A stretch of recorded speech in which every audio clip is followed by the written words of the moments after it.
El mítico conde de Saint-Germain fue un enigmático personaje que ha sido descrito como cortesano, aventurero, inventor, alquimista, músico y compositor, aunque también es bastante conocido como figura principal en varias historias de temática ocultista. No se sabe a ciencia cierta cuándo y dónde nació, aunque algunos dicen que nació el 26 de mayo de 1696 en un castillo en los montes de Cárpatos situado en el este de Europa. Su muerte, aparentemente, se anunció oficialmente el 27 de febrero de 1784 en Silesia, Prusia. Inalcanzable viajero desde muy temprana edad, se cuenta que desde niño se le introdujo al movimiento francmasón y que tras pasar largas temporadas en la India y en Persia, apareció en la corte francesa como fabricante y diseñador de joyas, momento en el que empezó a construirse su leyenda. El Conde de Saint-Germain, cuya obra más grande es el Libro de Oro de Saint-Germain, era un hombre muy educado, elegante y noble. Hablaba a la perfección francés, inglés, italiano, chino, árabe y sánscrito. También tenía vastos conocimientos sobre política, artes, ciencia, poesía, medicina, química, música y pintura.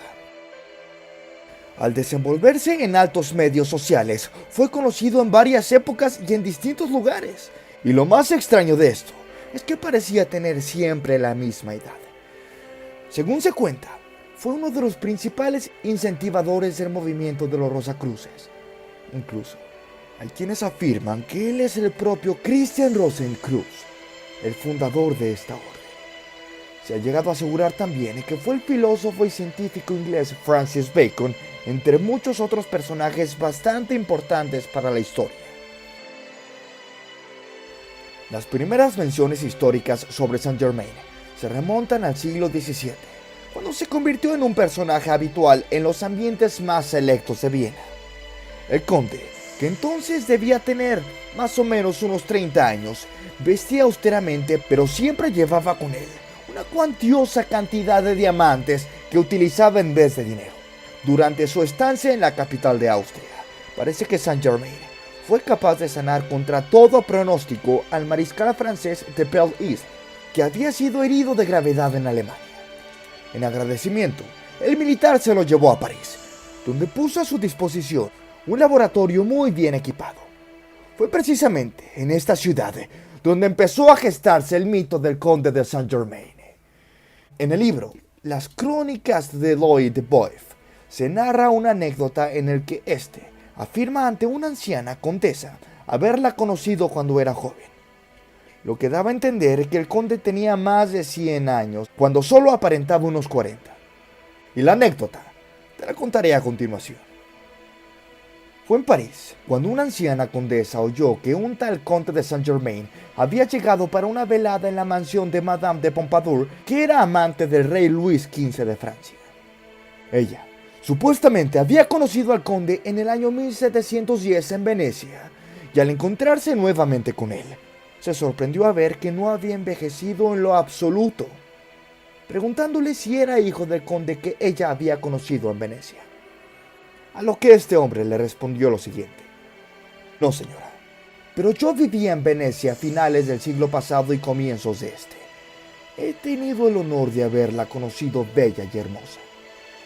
Ante lo que escuchaba la anciana, la perpleja le contestó: perdóneme, pero eso es imposible. El conde de Saint-Germain que conocí en aquellos días tenía por lo menos 45 años, y es la misma edad que aparenta tener usted. El conde consiguió convencer a la condesa de que era el mismo hombre que ella conoció en Venecia, dándole todo tipo de detalles de sus encuentros anteriores y de cómo era la vida en la antigua Venecia. Te cuento también otra breve anécdota de lo que parece que el conde de Saint-Germain fue arrestado en Londres a finales de 1745, acusado de apoyar la causa de los Estuardo, y esta información parece desprenderse de una carta oficial en la que se relata el arresto de, y cito, un hombre extraño que se hace llamar conde de Saint-Germain. No dice a nadie quién es ni de dónde viene. Admite que este no es su verdadero nombre. Canta y toca el violín magníficamente. Está loco. Tras ser sorprendentemente liberado, volvió a Versalles, donde se convirtió en uno de los personajes más próximos a Luis XV y también a Madame Pompadour, con la que se llegó a relacionar íntimamente. En 1760, el rey le envió a La Haya como representante personal para negociar un préstamo con Austria para ayudar a la financiación de la guerra contra Inglaterra. Allí, sin embargo, no solo se enfrentó con su antiguo amigo Casanova, sino que fue acusado de conspiración contra Francia por el duque de Choiseul, ministro de Asuntos Exteriores del rey Luis, lo que precipitó su huida. Según parece, en Holanda, bajo el nombre del conde de Surmont, amasó una gran fortuna. Y es que Saint-Germain no dudaba en ofrecer todo tipo de ungüentos, pócimas y brebajes para combatir cualquier mal, incluso para exterminar con la muerte.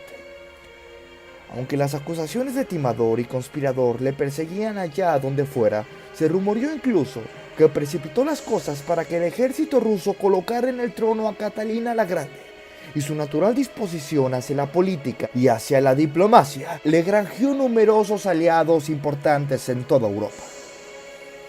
Unos documentos parisinos muestran que el conde supuestamente murió el 27 de febrero de 1784 en el castillo de Eckernford, y el príncipe Carlos de Hesse-Kassel, que fue su última mecena, le erigió un monumento con la siguiente inscripción: aquel que se hacía llamar conde de Saint-Germain y del que no hay otras informaciones, ha sido enterrado en esta iglesia. Aún así, la leyenda del conde inmortal sobrevive a su muerte, y de esta forma, en estos 2 últimos siglos, numerosos iluminados han afirmado haber visto al escurridizo y misterioso Saint-Germain vivito y coleando. Hay testimonios que lo sitúan en París en 1835, otros que lo han visto en Milán en 1867, e incluso en Egipto durante la campaña de Napoleón. La misteriosa vida de Saint-Germain lo convirtió en objeto casi de culto de todo tipo de teósofos y ocultistas que han llegado a decir que en realidad el conde de Saint-Germain era el mítico judío errante. También han dicho que él fue el mago Merlín.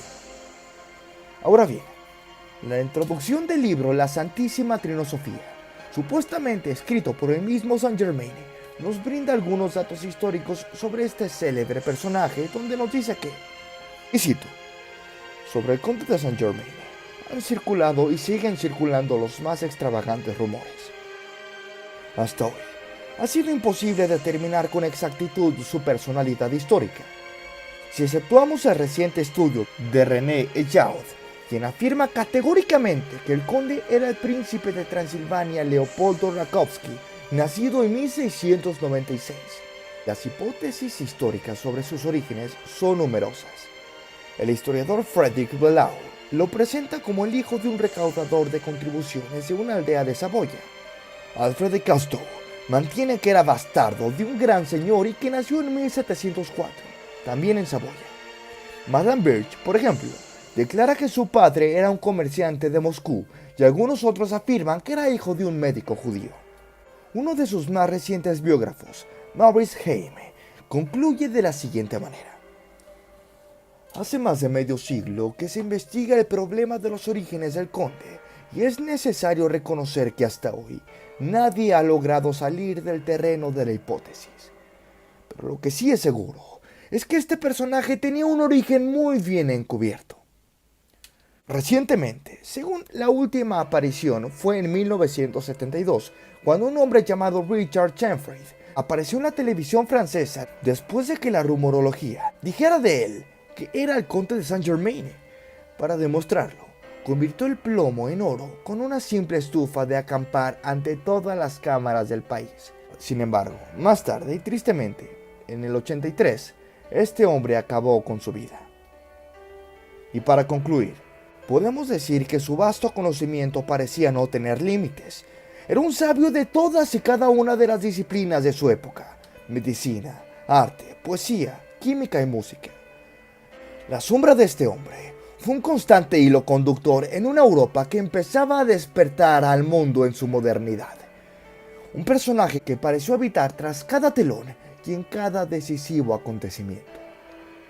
¿Casualidad o mito? Tal vez. Nunca lo sabremos. Aquí tu amigo Pepponsteel reportándose. Un saludo.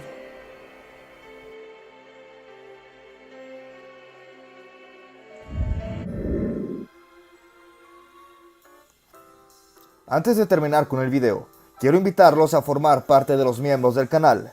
Tendrán muchos beneficios como obtener insignias especiales, ver contenido exclusivo o mirar contenido antes que sea público, así como pedirme directamente algún tema de qué hablar, al igual que pedirme alguna canción para tocar, entre muchos beneficios más. Si mi trabajo les gustó, los invito a que dejen su like y se suscriban al canal, ya que me ayudan un montón a continuar con este proyecto, además de que es totalmente gratis.